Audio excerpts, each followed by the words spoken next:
Hello, everyone, and welcome to the Spurs Up Show, best Gamecocks podcast on the internet. Today is Tuesday, April the 20th, 2021. Today's show, drum roll, please.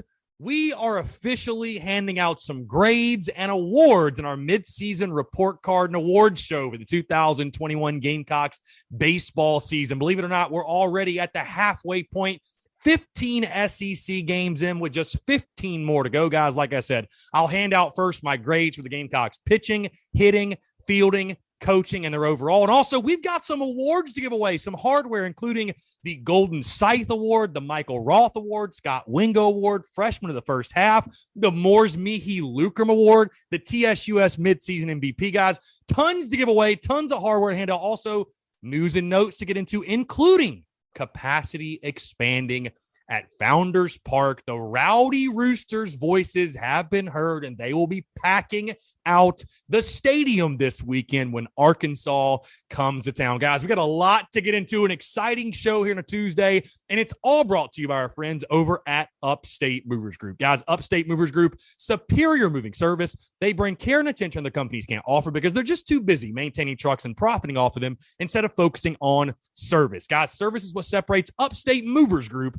from the competition. They're not a trucking company. They're a moving services company, and they're also employee-owned co-op. Their movers are paid twice the industry average, and everyone on the crew is invested in your success. They have dedicated professional crew members, and they also offer black glove service. They offer end-to-end packing services, custom crating and packaging for special items, and cleaning services as well. They're founded by Greenville natives and University of South Carolina alumni, guys, so a Gamecock-owned small business. They also offer 20 years of project management moving experience, and they can offer logistics and solutions that traditional moving companies simply do not have the skills for. Guys, whether in the upstate or across the state of South Carolina, if you have any moving needs in 2021, be sure to check out our friends over at Upstate Movers Group. You can find them on social media at Upstate Movers Group, or of course, if you have any other questions, go to their website, upstatemoversgroup.com. That's upstatemoversgroup.com.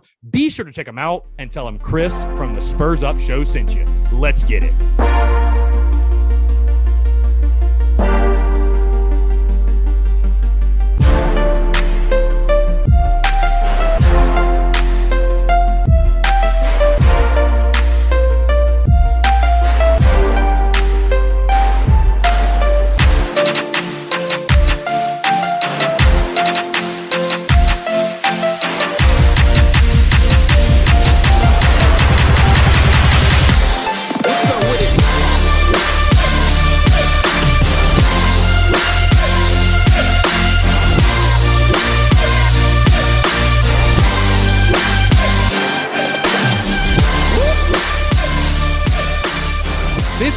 Down, 15 more to go. My, oh my, how time flies when you are having fun, folks. That's right. We're officially at the midway point of the 2021 SEC baseball season. Guys, first things first, hope you're all doing well. I'm Chris Phillips, host of the Spurs Up Show as always. Appreciate you guys tuning in. Happy Tuesday. Hope you're all doing well. I heard that USC has a wellness day today. I think it's either today or tomorrow. I'm pretty sure it's today, though. So if you're a USC student and you're tuned in, hope you're enjoying your wellness day. I'm sure you guys are all taking your time to mentally reset and focus, or you're probably out of the pool getting shit-faced today. Either way, though, whatever you're doing, appreciate you guys tuning in. Thank you so much for the love and support, guys. Seriously, it means the absolute world to me. This is an exciting week, and I'm fired up. And you know what? I'm fired up for today's show because anytime I get to grade people, first off. But no, seriously, anytime I get to hand out some awards, we get to hand out some hardware, we get to talk about it, we get to reflect on the first half and break it all down and look ahead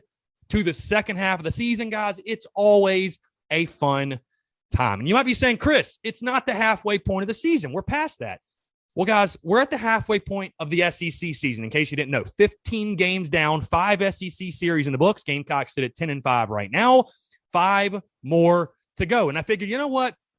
This is the real halfway point of the season, right? I mean, the SEC season's what matters. That's what really counts in all of our minds anyways. So I figured, why not? This is the perfect time to do so. And again, we're going strictly off of SEC statistics. So if a guy hit 400 non-conference, but he's hitting 100 in SEC play, well, guess what? He's probably not going to get the award that you think he deserves.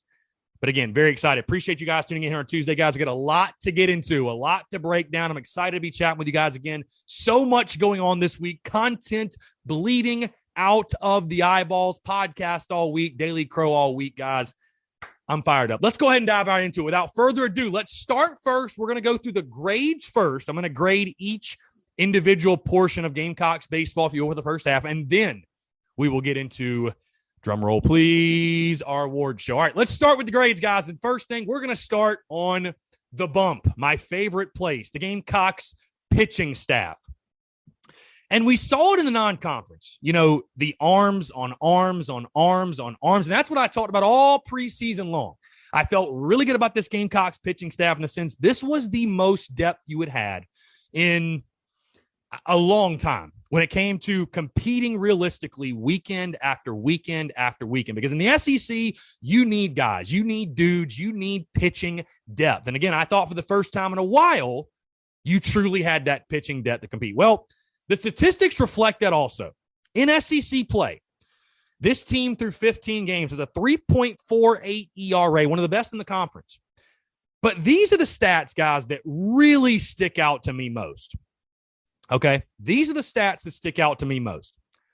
Hitters are hitting just 215. SEC hitters are hitting just 215 against South Carolina pitching to this point. The Gamecocks have struck out in 15 games.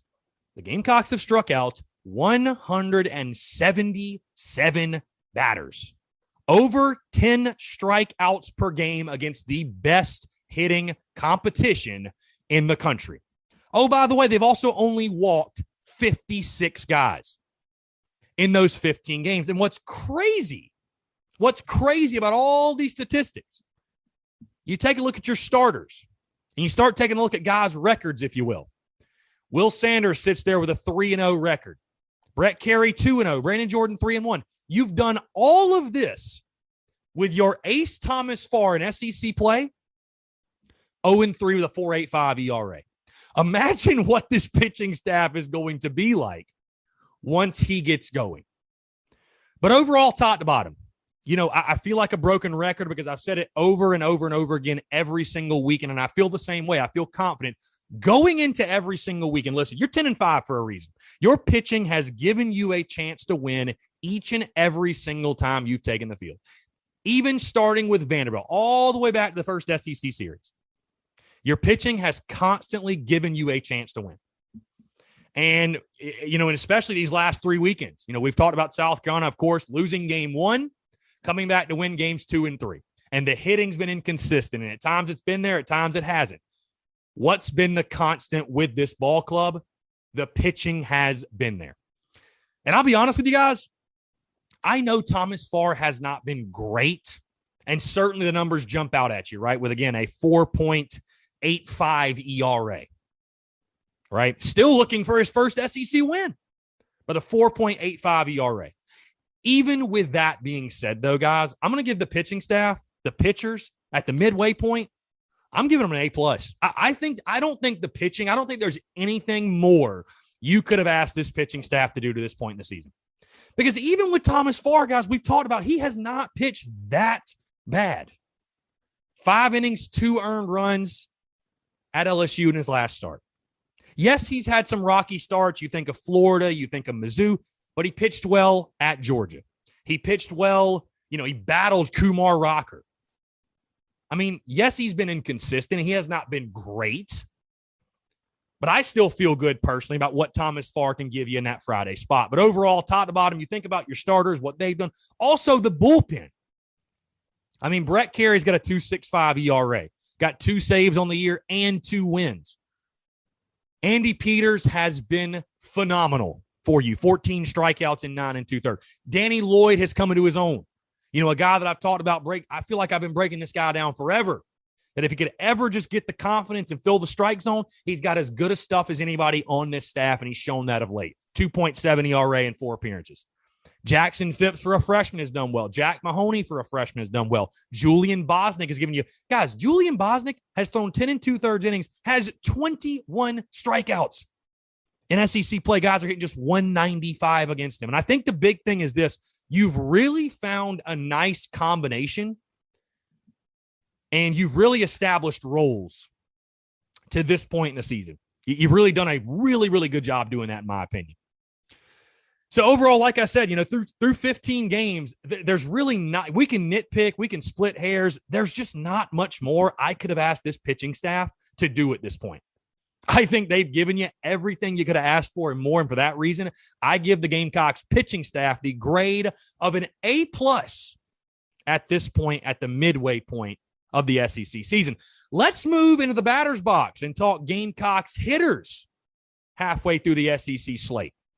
Now, this is a little bit of a different story, and I'm sure many of you are going to be a bit more harsh than I maybe am even going to be, and I feel like I was harsh. Because you take a look at South Carolina's hitters overall, and by the way, the overall ERA is 3.33. So not much of a difference, honestly. They've been good no matter who they've went against. Okay? South Carolina average-wise, hitting 268 as a ball club. That's overall. Okay? In SEC play, the Gamecocks are hitting 244. 22 home runs in 15 games. Not terrible, not great. Certainly those home run numbers have dropped off, right? You think especially of a guy like Wes Clark. He's got 3 homers in SEC play, has 12 against everybody else.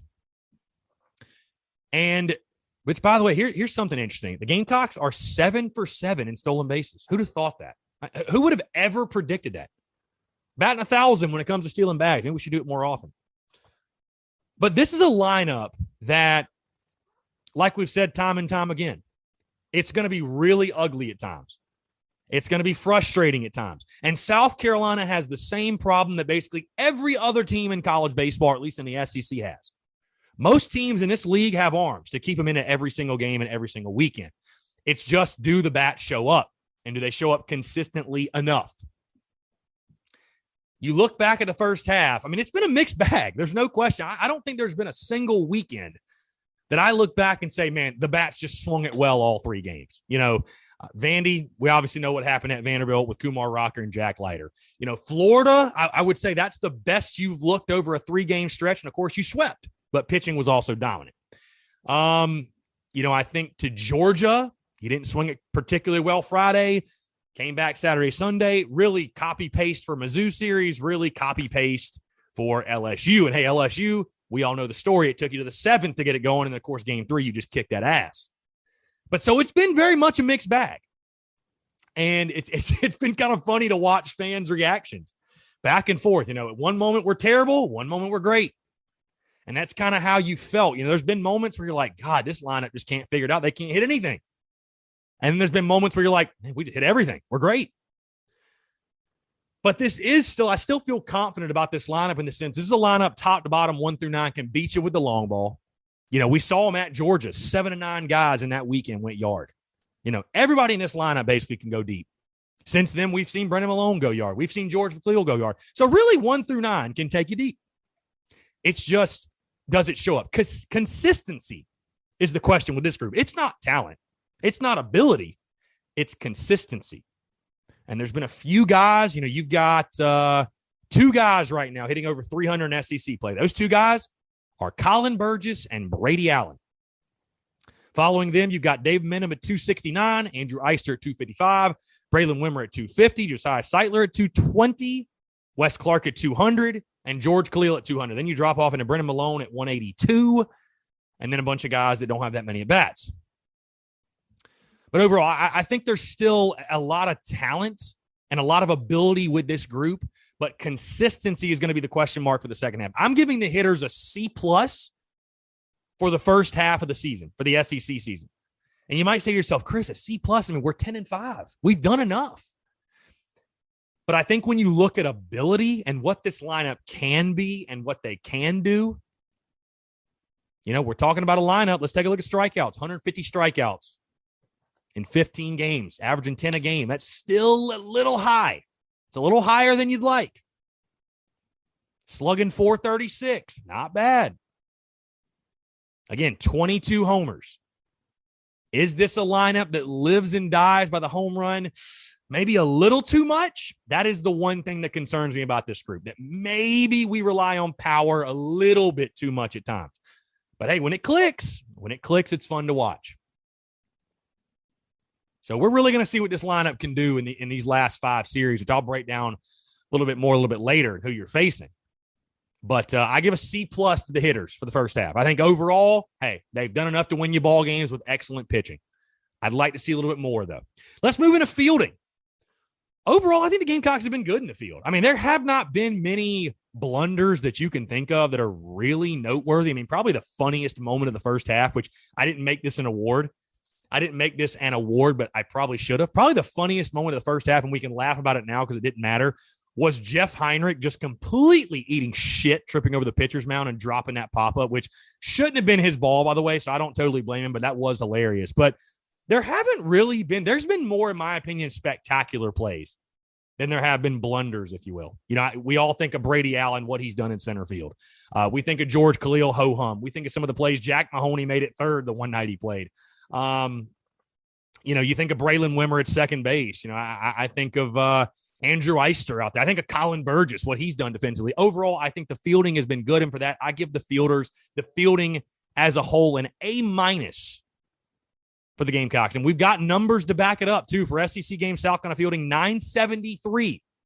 Opponents averaging fielding 987. So there's still room for improvement there for sure, but I think overall, you know, South Carolina's been good in the field. I have no complaints about the Gamecocks in the field. So, again, for that, A- for the grade there.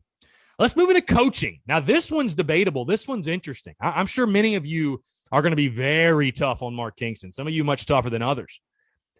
I think Mark Kingston, really especially Skylar Meade, I think has done a beautiful job of managing this pitching staff. I really do. And honestly, he was my biggest question mark. He was my biggest question mark coming into this season. You know, I was unsure, you know, and I think what you're also seeing too is I think, you know, pitching coaches, they get way too much of the credit and way too much of the blame. You know, if you don't have dudes, there's not much a pitching coach can really do. You know what I mean? You can mix and match and put guys in here and pull them then. If they're not dudes, if you don't have those guys, it's tough for a pitching coach to do much of anything. The one thing I'll say, and you guys have heard me say it time and time again, I like Mark Kingston a lot. I think he's done a really, really good job. I think he's done, you know what I think the best job he's done is he's done a great job of letting these guys in the clubhouse be themselves. We've seen all the joking and the banter and the scythe and the reaper and all that. And we've seen how this team has you know, kind of let loose and be silly and be themselves. I think Mark Kingston, the best job he's done this season is managing personalities. He's done a beautiful job of letting these guys just play and be themselves. And hey, as Gamecock fans, as Gamecock baseball fans, we're very familiar with a team that went, fairly deep.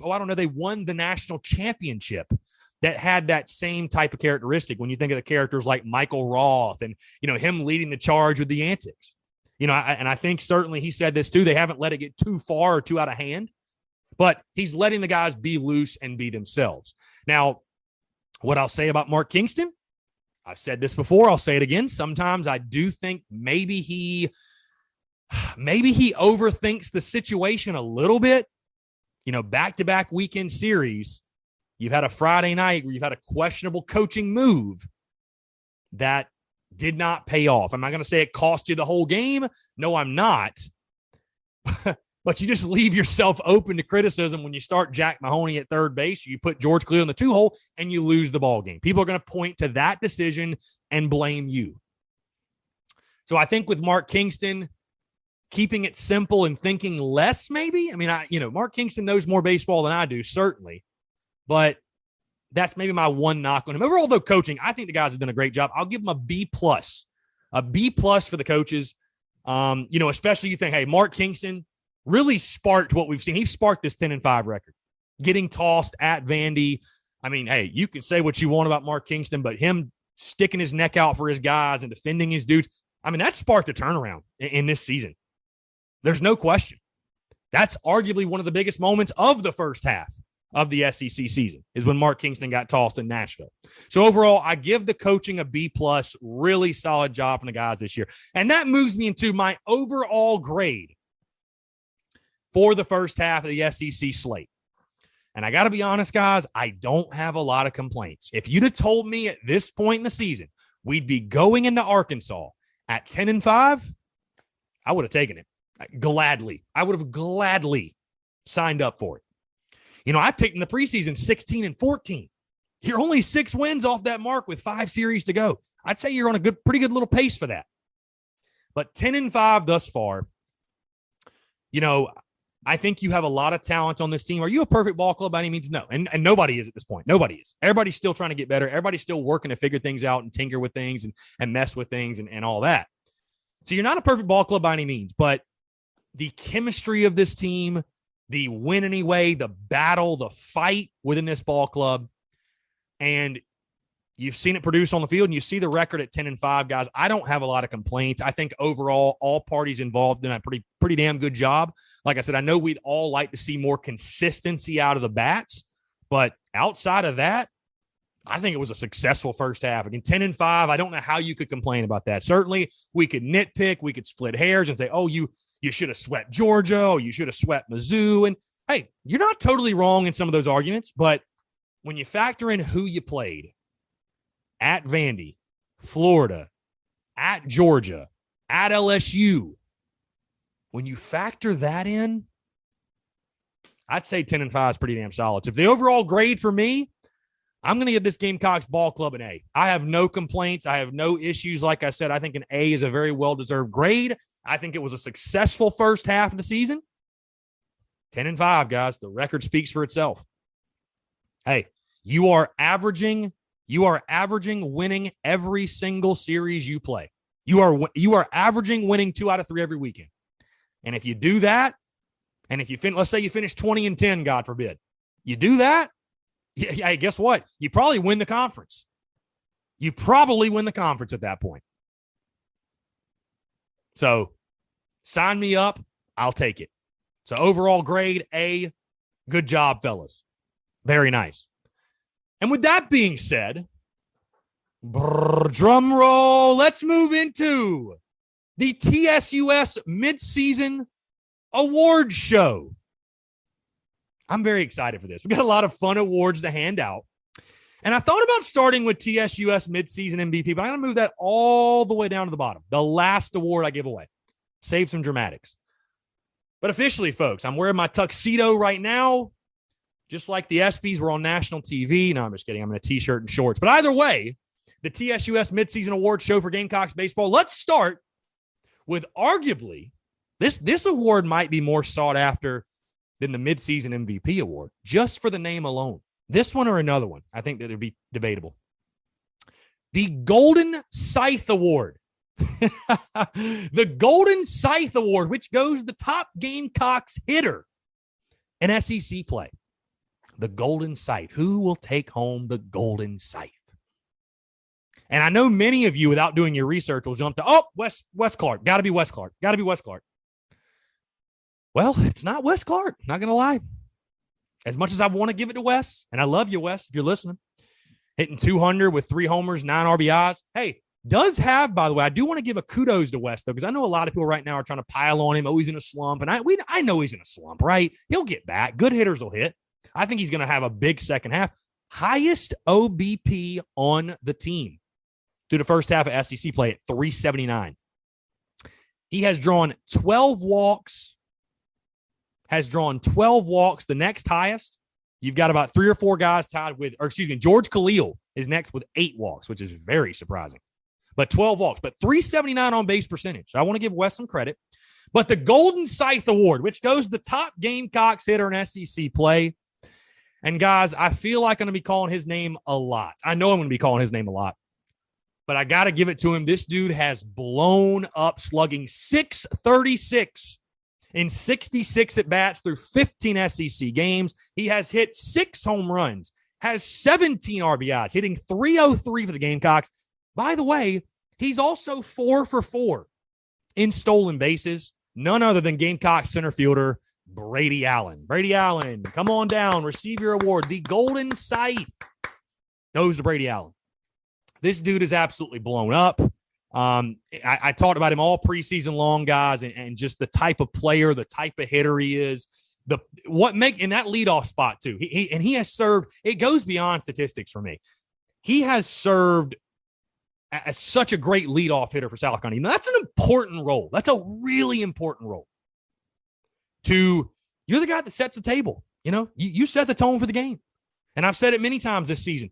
When Brady Allen's going, this whole lineup is going. And the good news for the Gamecocks is Brady Allen has been going a lot. The best eye on the team, the plate vision, the discipline. He's always getting in deep counts. He's always making a pitcher work. And again, he's blown up power number-wise with 6 long balls in 15 SEC games, guys. The Golden Scythe Award goes to none other than Brady Allen. Again, congratulations, Mr. Brady Allen. Let's move into the Michael Roth Award, which very well fittingly goes to the pitcher of the first half. Now, this one I'm sure is very debatable. And you'll notice I spread these awards out a little bit. I didn't want to mention the same guy over and over and over again because there's certainly 3 or 4 dudes that have really torn it up this first half of SEC play, right? Which is a great thing for South Carolina. Obviously, it's a really good thing.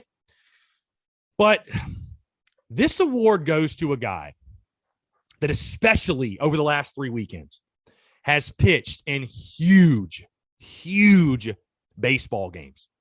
And time again, no stage is too big. No matchup provides too much pressure for this guy. Back against the wall does not matter. He's cool, calm, and collected, and he has his strikeout pitch working, folks. 43 Ks in 27 and 2/3 innings. By the way, he's only walked 16 guys. He's only given up 9 earned runs. Hitters are hitting just 147 against him. That is the lowest on South Carolina's pitching staff. He's 3-1 with a 2.93 ERA. And like I said, guys, the reason he gets this award in my mind is because he has pitched, not just pitched well, but he's pitched well in pivotal baseball games for the Gamecocks. The Michael Roth Award, awarded to the pitcher of the first half, goes to none other than South Carolina right-handed pitcher Brandon Jordan. Brandon Jordan, come on down. Get your award. Brandon Jordan, like I said, guys, has been so clutch for this Gamecocks baseball team. And I think a guy that's been a little bit underappreciated. Thomas Farr is the big ace. Will Sanders is the 6'6" flashy freshman. And you got these other guys. You got these hitters. Nobody talks about Brandon Jordan like that, man. Not many do, at least, I feel like. I feel like this guy is so underappreciated. I mean, how many big Saturday games, how many big game twos has this guy pitched in? Where it's hey, we got to win. We got to win. We're down 0-1. We need you. We need you to go out there and deal. We can't afford for you to have a day off. We can't afford for you to have an off game. You got to go out there and shove. And he's done that and even more. Like I said, 3-1, 2.93 ERA, has won some big ball games for Carolina. So again, the Michael Roth Award for the pitcher of the first half goes to right-handed pitcher Brandon Jordan. Congratulations, Mr. Brandon Jordan. Let's move into the Scott Wingo Award, which of course goes to none other than the fielder of the first half. Now, there are a lot of guys. A lot of you are going to say, Brady Allen for sure. And you could say Brady. I mean, he's played a fantastic center field, made some incredible catches, incredible plays. But the guy I'm going to go with here is, again, someone that I feel has been a little bit, at times, underappreciated. I think he's pretty well recognized, but at times I think he's a little bit underappreciated. And I think maybe fans who are not big-time baseball fans, they don't understand how much of a feat it is that not only has this man been catching, but he catches every single game of the weekend. Folks, that is not normal. Normally, you have another catcher. Alex Boychuk gets hurt in the preseason. Wes Clark can catch fine, sure. But Colin Burgess has taken it upon himself to not only catch every ball game because he's your best option, but when he's in there, he is gunning dudes down left and right. This man is a weapon behind the plate. He has played an incredible catcher for you. And also, by the way, guys, don't take this for granted. He has managed that Gamecocks pitching staff, which has done so well this season. You got to have that guy. You got to have that guy that can do that can manage that pitching staff. Hey, pitchers are a little bit of head cases. Trust me, I was a pitcher. I know. Sometimes we can get in our feelings, get in our head. We don't know what's going on. You need a guy like Colin Burgess to say, hey, shut up and throw the ball. Colin's been that guy, man. So, hey, Burgie. Colin Burgess, the Scott Wingo Award for top fielder of the first half. Very well deserved. Let's move into the freshman of the first half. Pretty self-explanatory, guys. And this one, I'm going to spare you all the dramatics. I think we all know who it is because this lineup for South Carolina, pretty veteran. We have not had a lot of freshmen really enter the lineup and do much, which, again, is not a bad thing because it means we have a lot of veteran hitters. But the freshman of the first half This one's not even debatable. He's 6'6", 208, has thrown 22 2/3 innings, given up just 5 earned runs, 20 strikeouts to 3 walks in SEC play. 3-0 with a 1.99 ERA, guys. Here's the fact of the matter. He throws 95 miles an hour. He does not throw balls. He fills up the zone. He challenges hitters. He makes them hit them. And guess what? The shit's nasty. They can't touch him. The freshman of the first half is none other than right-handed pitcher Will Sanders. Will, congratulations, the young buck from Georgia. Again, this kid, just like Brandon Jordan, has been so clutch for you. I mean, how many decisive rubber match games has this kid pitched in? From being a local guy from the state of Georgia, doing it in Athens, to shoving against LSU, to shoving against Mizzou. I mean, just the Florida game, just time and time again. This was a guy we saw early in the season. You saw his makeup, and you saw his build, and you saw his stuff. And I told you guys, I was like, dude, this guy's got the makings of a weekend guy. There's no question. I mean, it's an effortless 94 to 95. Explosive breaking ball, plus changeup. I mean, we're talking about a guy that diced up Georgia's lineup with 2 pitches. Said his breaking ball wasn't working that day. So what did he do? He threw a fastball and he threw a changeup. They couldn't touch him. Will Sanders has been incredible for you, especially in SEC play. Adding him to the weekend rotation has been arguably the game changer of the season for South Carolina. And this is your future Friday night guy. I've said that over and over. This is your future Friday night guy. No question. He has all the build, all the makeup, a guy who's only going to get better from here. The sky is the absolute limit for this kid. He's going to have an unbelievable career in Garnet and Black. So again, my freshman of the first half, none other than right-handed pitcher Will Sanders. Congratulations, Big Will. All right, let's move into the slapdick of the first half. I had to include this. Oh, man. I want to knock this kid one more time. Slapdick of the first half. And it's crazy. When I started this Slapdick Award thing after the Citadel game, and I wasn't planning on starting it, by the way, but when I started it, I really started as a joke. I didn't think it was going to stick around. And you guys, credit to you guys really embraced it. And we just ran with it. We've just been running with it ever since. And there's been a lot of slapdicks we've gone up against. No question. I mean, you think of the Florida Gators players going to the student section. You think of Missouri and all those shenanigans. You think of LSU's catcher acting like every pitch was the biggest pitch, like they were the last baseball game ever played on this planet Earth. You think of the Vandy announcers. You think of the Texas guy who took 20 million years to get in the box. There's been a lot of guys like every single weekend. But one of them stands out from the rest. And really, I mean, we could credit, he single-handedly kind of sparked South Carolina's run. So the slapdick of the first half goes to none other than from the University of Florida, Mr. Nathan Hickey, grabbing his junk. Nathan Hickey. Nathan, congratulations. The biggest slapdick of the first 15 games in SEC play. What an honor for you, sir. And you know what? Deservedly so. Your team is sucking right now. So good job. Go Gators. All right. Let's move into the Moores Mehe Lucrum Award. You're like, Chris, what the hell is the Moores Mehe Lucrum Award? If you did not know, Moores Mehe Lucrum is the official battle cry of Gamecocks baseball. Okay? And Wes Clark and Brady Allen are to credit for that. Moores Mehe Lucrum means death to me is reward. These guys are crazy. They love it. Whatever. But the Moores Mehe Lucrum Award for me, what it means to me is the guy who has been the heart and soul of this ball club. The guy who has embraced the Reaper mentality, has been the master of his realm and the master of the realm that is Gamecock baseball. And has truly, like I said, been the heart and soul of South Carolina baseball through 15 games in SEC play. And I told you guys I was going to mention his name a lot because he deserves it. He deserves it. So without further ado, the Moores Mehe Lucrum Award goes to none other than Gamecocks outfielder Brady Allen. Brady, which, you know what? It's only right that one of the founders, one of the originators, and the Reaper of Souls himself, the Soul Reaper himself, gets this award.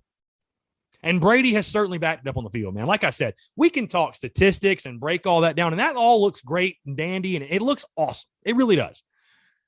But what this dude has done for this ball club behind the scenes in the clubhouse as a leader, leading by example, I think, and I know it should not go unappreciated by Gamecock fans. I mean, this dude's a true leader. He's been around Gamecock baseball. Hey, he's gone through the highest of highs. He's gone through the lowest of lows. He was part of that 2019 team that stunk, right? He was part of that squad. He went through a COVID season. And now to be back, and it feels like the kid's got a chip on his shoulder, has been the spark that has led Gamecocks baseball to this point. Where South Carolina baseball would be without Brady Allen, I have no freaking idea, and I don't even want to envision it. But the Moores Meehee Lucrum Award, the heart and soul of Gamecock baseball to the first half of SEC play, none other than Mr. Brady Allen. Brady, Soul Reaper, congratulations, sir. Very well deserved. All right, let's move into best moment. This one's fun because there's been a lot of great moments this year. But the best moment of the first half, man, it's crazy. I want to take you back to a late night at Founders Park. South Carolina baseball is down to their final strike. It looks like, oh my God, here we go again. This is going to be a long, rough weekend. Did we really all just stay up till 1 a.m. to witness this? And then all of a sudden, the baseball gods play tricks. And Andrew Eister goes deep on an 0-2 pitch to tie the game against the Florida Gators. And folks, I still to this day cannot comprehend that he did it. I cannot comprehend that he did that.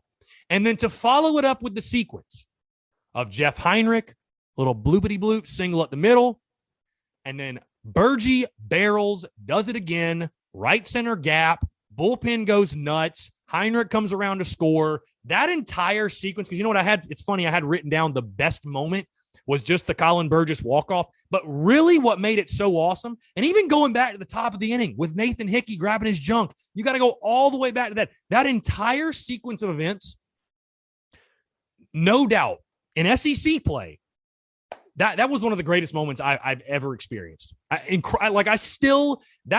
Eister, guys, that Andrew Eister 0-2 home run, that is right up there to me with JBJ against Oklahoma. Like, I genuinely still to this day cannot believe that Andrew Eister went deep 0-2.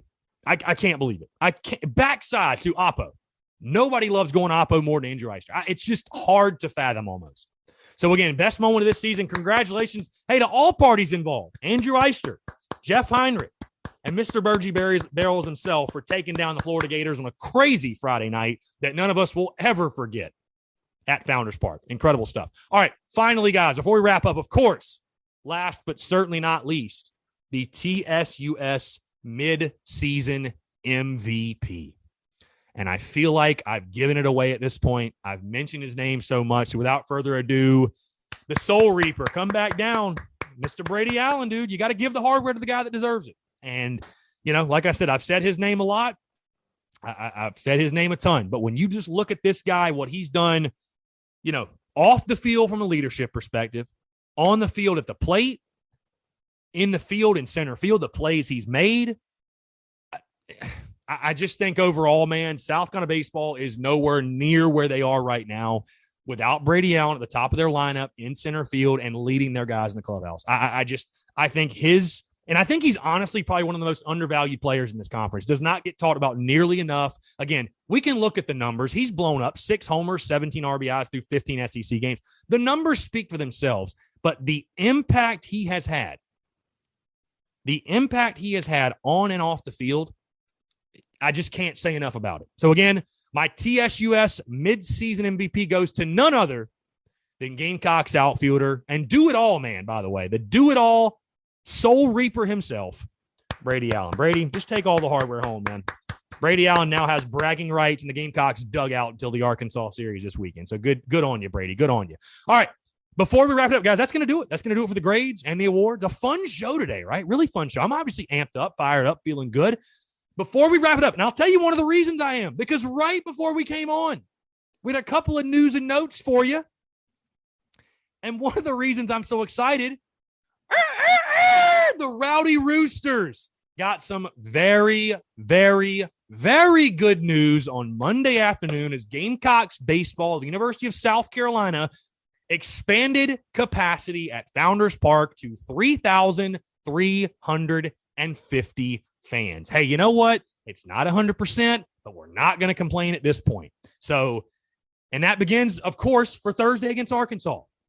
So the place is going to be jumping. The Rowdy Roosters are going to be rocking. The Gamecocks are going to be crowing. It is going to be one hell of a time when Arkansas comes down. R.I.P. Arkansas, by the way. Y'all are about to walk into a madhouse, a flat-out madhouse. So capacity expanded to 3,350. The previous capacity was like just under 2,000. So, I mean, it's a pretty big difference, like 1,600 people. That's a lot of people. It's a lot of people. So, hey, if you can, get out there this weekend. Going to be a lot of fun. Last thing really quickly, South Carolina ranked 11th by D1Baseball.com. And I saw a lot of you guys upset and pissed off. And listen, I totally get it. But really, at the end of the day, none of it really matters. The only thing I was surprised about, I'm like, man, selfishly, why wouldn't D1 Baseball want to make this a top 10 matchup? Like, just to play it up. You know what I mean? I'm kind of surprised they didn't do that. Again, is what it is. Whatever. Yeah, so Gamecocks baseball getting ranked 11th by D1Baseball.com. So officially, by their rankings, it will be number 1 against number 11 this weekend at Founders Park. And again, guys, in case you missed it, tomorrow's show will have a full series preview for the Gamecocks series against Arkansas. Thursday, I'll give you guys my full series prediction. Plus, I'll start breaking down everything with the spring game on Saturday. Don't forget we got that now. And then Friday's show going to be a lot of fun because it is going to be a full spring game preview, breakdown, everything you need to know going into Shane Beamer's first spring game in Columbia, South Carolina. So again, guys, going to be a fun week. That plus the Daily Crow. We got a ton content-wise rolling out for you guys this week, guys. And again, thank you so much for the love and support, guys. I truly do appreciate it. One last thing I want to mention. The deal with Rivals in Florence, South Carolina has officially been finalized. We're getting our merch back in there in about 2 weeks or so. They're going to have baseball merch. They're going to have Beamer Ball merch. They're going to have all the merch. So, again, I just want to say thank you to you guys and how grateful I am, the love, support. Without it, none of this stuff would be possible. So I truly do appreciate it, guys. Again, you guys are the engine that makes this thing go. So, again, guys, thank you so much. Appreciate you all tuning in. We'll talk to you tomorrow.